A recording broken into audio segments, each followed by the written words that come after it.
Good evening, this is Rachel with Infused Meadow. I hope everyone had a great weekend. So before I get into this, I just want to say thank you to everyone that watches the videos.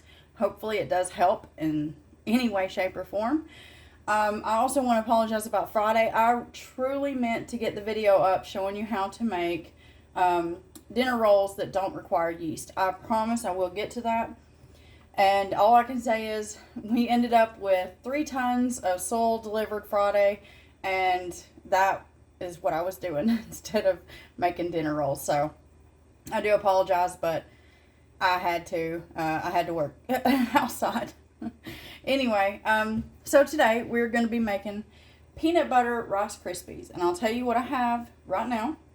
I have my big Pyrex pan buttered and ready to go. Now, if you're going to be lifting these out, you can go ahead and put yourself some parchment paper down. And then just what I normally do is I take my parchment paper and I crinkle it up a whole bunch. And then I'll put just a little bit of oil on there just to help it stick to the bottom. But then I will go ahead and butter the top and then stick it in my pan. And generally that will work. Eventually I'll do a video where I'm doing something and I'll walk you through how I do that. But until then, I'm not pulling these out. They'll just stay in the pan. And the butter is just to keep them from sticking so that when I cut them, they'll lift right out. Okay, I have 6 cups, exactly 6 cups of Rice Krispie cereal. Now, use whichever, as long as it's the little corn puffs. That's all that matters, okay? Doesn't have to be name brand. I wish I could tell you that I could show you how to make this yourself at home. I can't. You need parboiled rice for that, and unfortunately I can't get that here. I do know how to do it myself.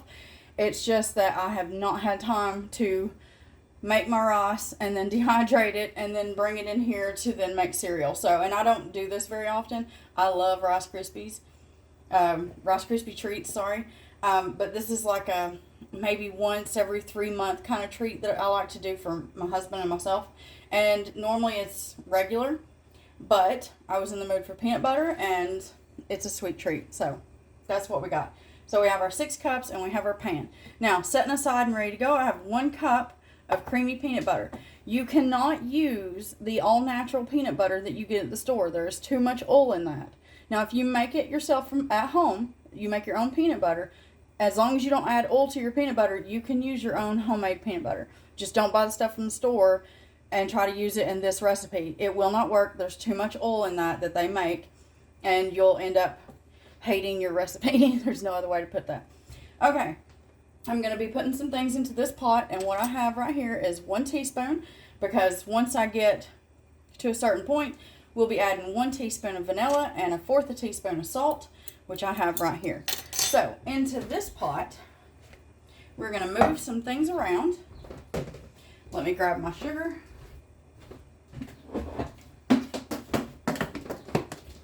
So, into this pot, I'm going to be adding 1 cup of sugar. So, that's 1 cup.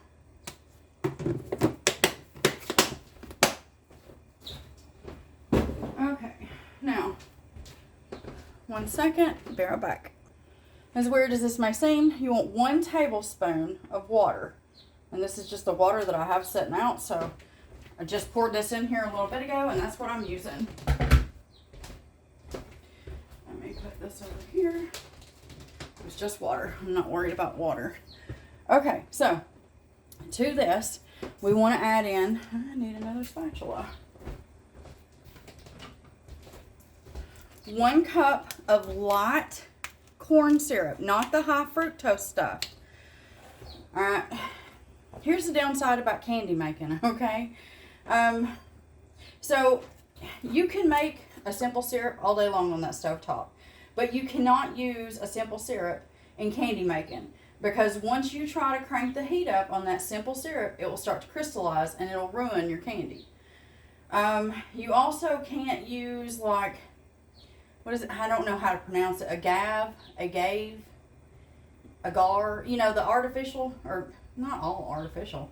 The other stuff, you can't use it either. It won't work in candy making. What else can you not use in candy making? Now, if you can try golden syrup. I've heard that golden syrup can replace the light Karo or light corn syrup. I personally do not know that. It's just something that I heard, and I have read a few people saying that yes, that worked for them. However, I personally have not tested it. I've not done it, and therefore I can't tell you for a fact. Okay, I'm going to turn this one upside down and give me 1 second. I'm going to go grab another bottle, and I will be right back. Okay, so now I also have 1 cup. So this is 1 cup of light corn syrup. I also have 1 cup of chocolate chips in a measuring cup in the microwave, which I will, normally I use the double boiler, but today I'm using the microwave because, and I don't care to tell you. So today I've been so busy today, okay, so busy. Got up this morning, had my coffee, jumped in the shower, got out, made sweetened condensed milk, made tea, made coffee creamer, vacuumed the house, of course did my dishes along the way, and what else did I do? I had 2 bags of carrots, so I got those blanched and in the dehydrator, and then I got a pepper cut up. I got half of a large onion cut up. Anyway, I cut up my onion, my pepper, and some carrots because dinner tonight was supposed to be sweet and sour chicken. Well, I had everything ready and then realized that my husband and myself both forgot to lay the chicken out last night to thaw in the refrigerator. So I had no chicken. So needless to say, all my prep work is back in the refrigerator. So tomorrow, there will be a video showing you how to make homemade sweet and sour chicken from scratch. Because that will be dinner tomorrow night. I've already got all the prep work done and it's ready to go. Anyway, sorry about that. But that tells you what you got coming tomorrow. So I do have 1 cup of chocolate chips in the microwave. So, let me just, excuse me. Alright, so what we're going to do, slide that aside, right? I'm going to go with this eye, that eye, it's better suited. Hopefully you can see just fine. We're going to turn our heat on to a medium-low. All we want to do is get this good and mixed together. And you won't have to watch me the whole time, but I'm going to stir this to mix this together.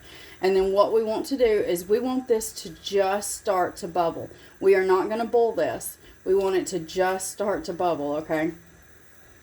So we're going to stir, stir, stir, and then we're going to continue stirring until this starts to bubble. At that point, I'll bring you back. Alright, so we'll be back.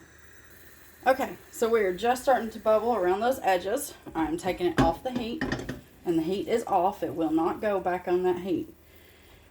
Alright, so I'm going to go straight in with my vanilla. 1 teaspoon.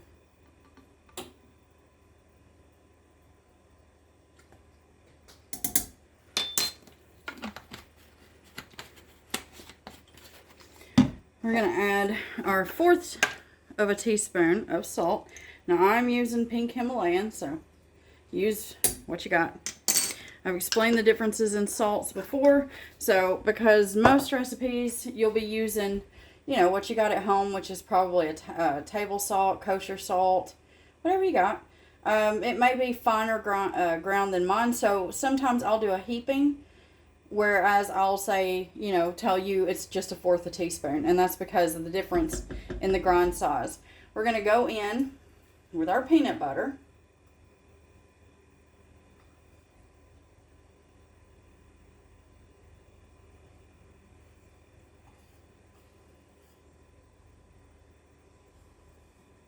And anytime you're making, you know, candies and stuff, make sure that whatever utensil you use to keep your, you know, to mix everything up, that it is heat resistant up to, well, depending on the candy you're making, you want at least, you know, roughly 300 degrees.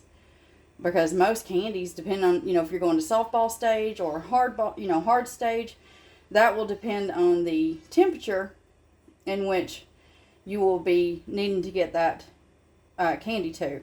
So, you know, at least 300 degrees Fahrenheit is always a really good place to be at. That's a comfy stage for your utensils. So we're going to stir this until this is well combined. We want this all nice, combined, and smooth.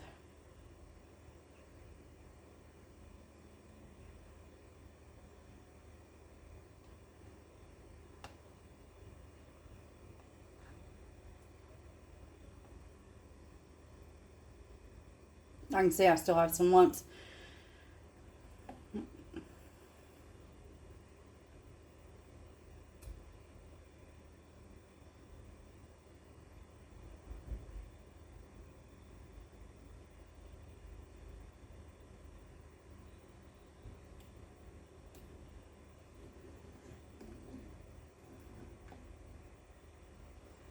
Okay, 1 second.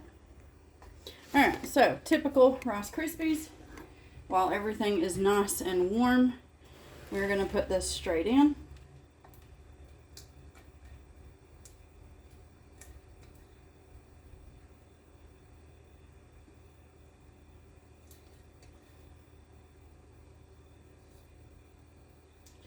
And as always, I don't waste, so anything on that bottom.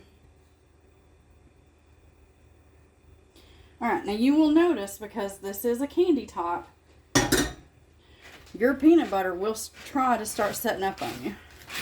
So go ahead, mix this in really, really well. And it is hot, hot, hot, so watch your fingers.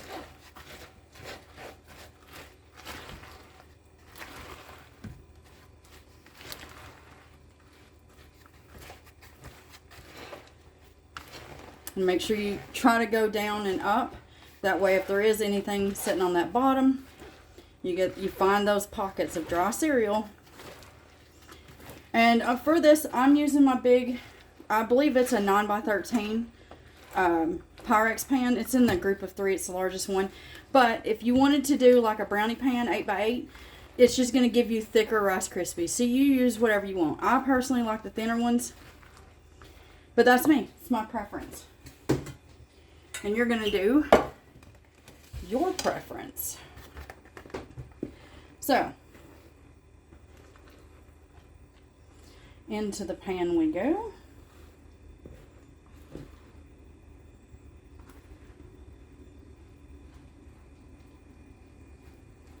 I like to push, as you see, as I'm spreading it out, because if you've done this right now, it hasn't quite hit that sticky phase. Well, you've kind of missed the sticky phase by just a little. And you'll be able to tell, because it'll start sticking to that spatula like it's nobody's business.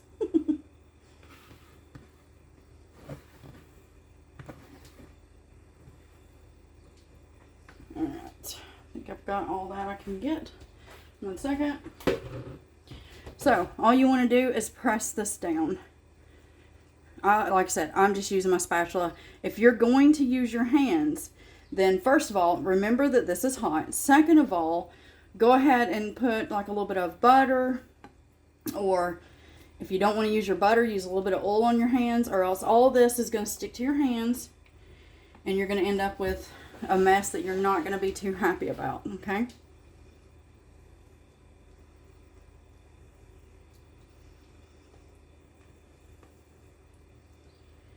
Alright. So if you wanted to make these and stop here, you go right ahead.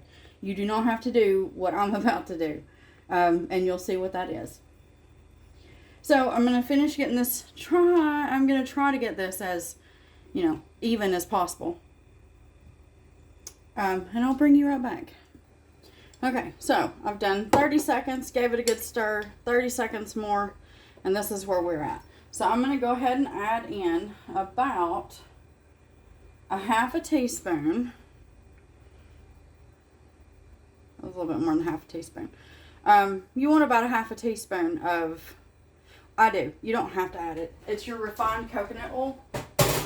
It'll give it a nice little gloss. And you won't taste it because it's refined.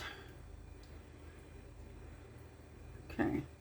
Stir this in. Make sure that your chocolate is nice and smooth. Like I said, you don't have to do this if you don't want to. You don't have to add chocolate. Completely up to you.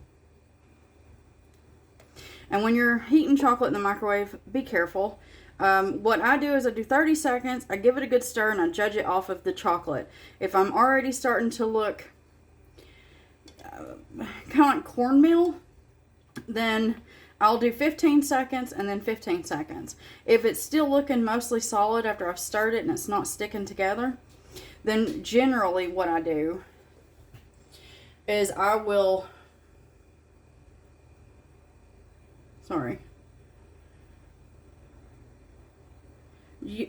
generally what I'll do then is 30 seconds and 30 seconds rather than the 15 and the 15.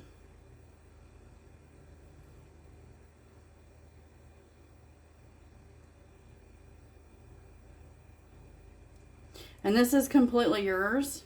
You can design it. You can dump all your chocolate on there and then spread it out. Up to you. This is just what I'm doing today. That's the reason why I went with the little chaos going on. Never hurt nobody.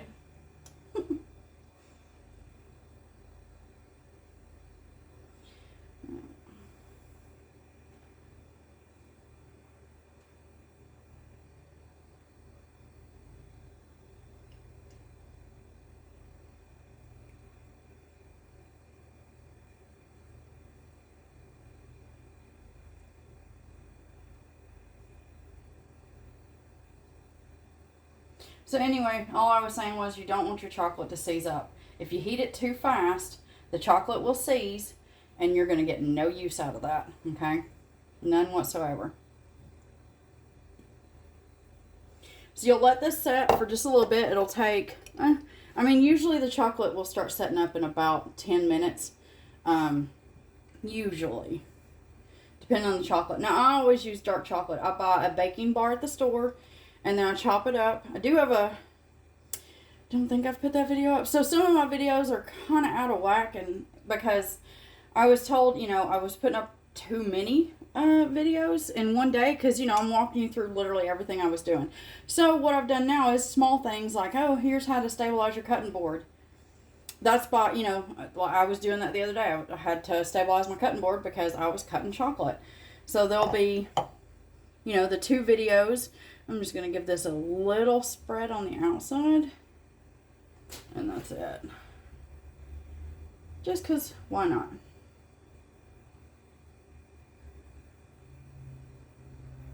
A little chaos right there in that corner. It happens. A little thicker than I meant for it to get. Again with the it happens. Okay, so you see, you get the gist. You could spread this out all over it, and if it's not enough chocolate for you to do more. If you want to do 2 cups of chocolate, do 2 cups. If you want to do 3 cups because you want a really thick layer of chocolate, you go right ahead. I'm happy with a cup because it's supposed to be, a little bit of peanut butter and your chocolate. Not, well, for my home, I'll say that. For my home, it's not half chocolate, half peanut butter, but for your home, you do exactly what you want to do. I've just given you the base, okay? And you can increase it, decrease it. You do what you want. Make it your own. Anyway, this is what I got today. Tomorrow, I promise, there will at least be the dinner video of sweet and sour chicken with rice. And I will try to make that other video soon with the bread that doesn't use yeast. All right, so there you go. After these set and the chicken, see, we're talking about chicken. After this chocolate sets up, you're free to go ahead and cut this any way you want and enjoy, okay? I normally will put plastic wrap over the top of my pan, and this will set on the counter for at least 3 days, if it lasts that long. That's just what I do. Normally, these don't last but a couple of days. So, they should last roughly 4 to 5 days on your counter. Just make sure that you put plastic wrap or something over the top, airtight, okay? That's the key. Anyway, I hope you make these. I hope you love them, if not like them. And if not, then I hope you find the recipe that's right for you out there somewhere. And as always, have yourself a wonderful day.